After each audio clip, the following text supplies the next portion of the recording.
What up, peeps? Tony Baker here, back with another movie review. This is the Tony Baker randomly movie review because I'm on the road.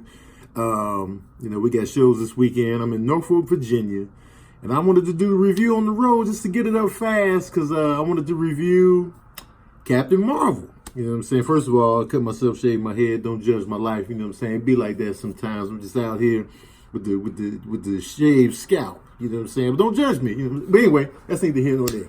Captain Marvel, man. Marvel is back in theaters. And you already know I'm a Marvel head. I'm a comic book movie head. So I was excited to see it.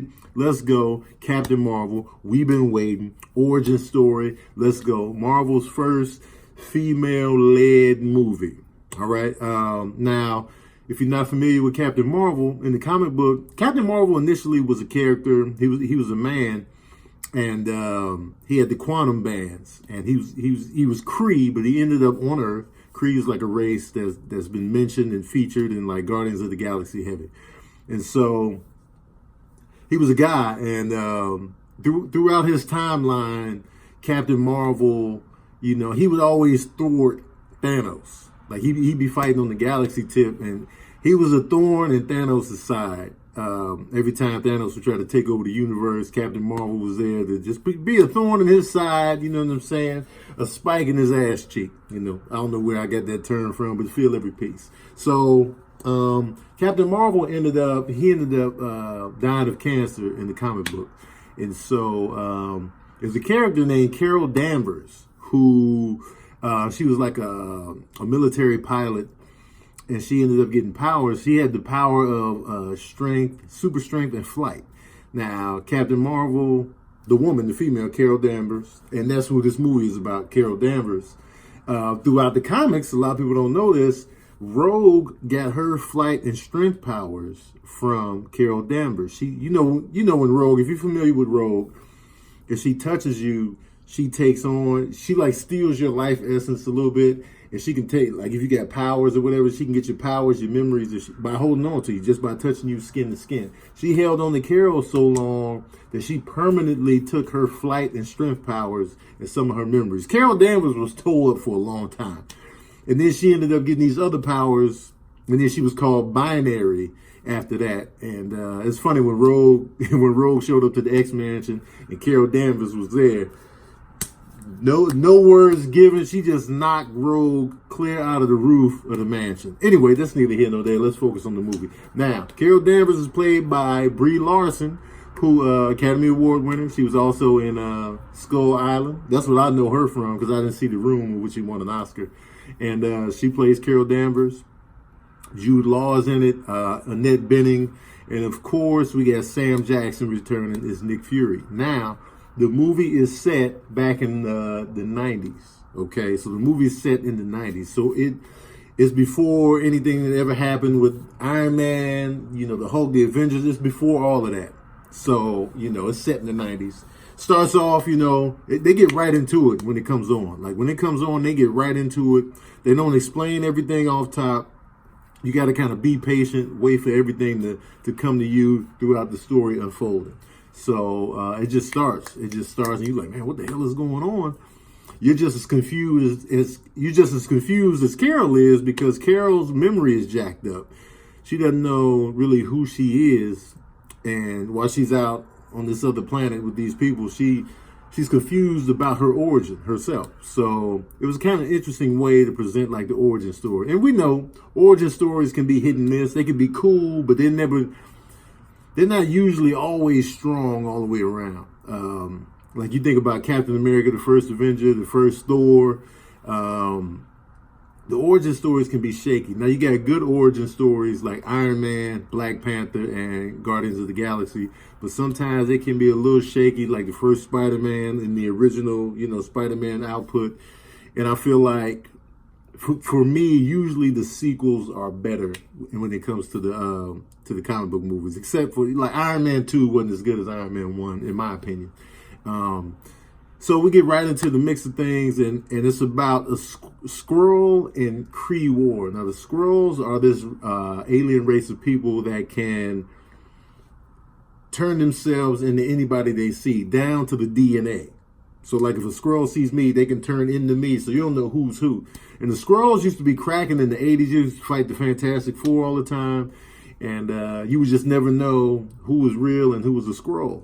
And so it's a war between the Skrull and the Kree races. And it's funny how everything is connected in Marvel. Because I remember, it was connected even in the X-Men when it was the Dark Phoenix saga. They had the Kree and the Skrull Empire in there too. But that's neither here nor there. If you read comic books, you can check it out. But let's get to the movie. The movie, was it good? Was it dope? Was it good? Does it tie into the Avengers Endgame? Does it give us answers on that? Because if you saw Avengers Infinity War, you know that at the end, Nick Fury was like, "Oh, what's going on?" And he was about to page Captain Marvel before he disintegrated into the ashtray. You know what I'm saying? I'll call it the ashtray snap. That's what everybody just, ashed out. You know what I'm saying? Everybody Virginia slimmed on out of existence. So it was like, the ashtray. So Brie Larson is Carol Danvers. I liked her. I liked her whole attitude, the vibe. You know what I'm saying? She was a cool woman that I felt the character. She was confused on who she was. She was trying to figure out, put everything together. But at the same time, she was just a cool chick. She was like, down to earth. She had a sense of humor. And the vibe her and Nick Fury had was dope. Like I like the buddy cop vibe they had going. I did like that. Nick Fury, Sam Jackson, Nick Fury back in the day tip. I loved it. Nick Fury, first of all, Sam Jackson looks fantastic to be 70 years old. I don't know if they did the little youthify to his face, for the digital effects, but man, Sam Jackson was just dope. So it was dope to see him grizzled, older and wiser and just, ruffled by doing his job. Nick Fury, it's just cool to see young Nick Fury. And so I did like that dynamic. I did like the 90s aesthetic, the music, the blockbuster video, the references, the 9 Inch Nail, t-shirts and whatnot. So that was cool to see. And the main villain, played by Ben Mendelsohn, he was also in Star Wars Rogue One. Also, Ben Mendelsohn was also the villain in Ready Player One, I believe. And he's been popping up here and there as like the villain. He was good in this movie. Like I liked him as the villain, man. It was like, and Marvel has a good way of making the humor in their movies feel organic.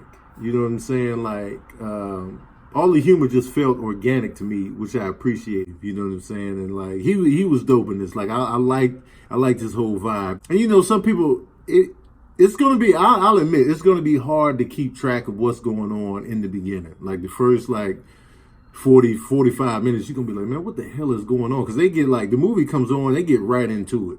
They just get right into it, just throw you in there, and you just got to figure everything out, hang on for the ride. And so if you can make it through that, then you cool, because they don't do a lot of, explanation off the top. They don't present it like that, which is cool, but that's going to turn a lot of people off. And the action was solid. But it lacked a certain grit, but it was solid fight choreography, if you feel what I'm saying. And the action scenes, they were solid, but they weren't like, what I'm saying? They weren't like Winter Soldier or stuff like that in terms of the fight, choreography and whatnot. So it's cool on that.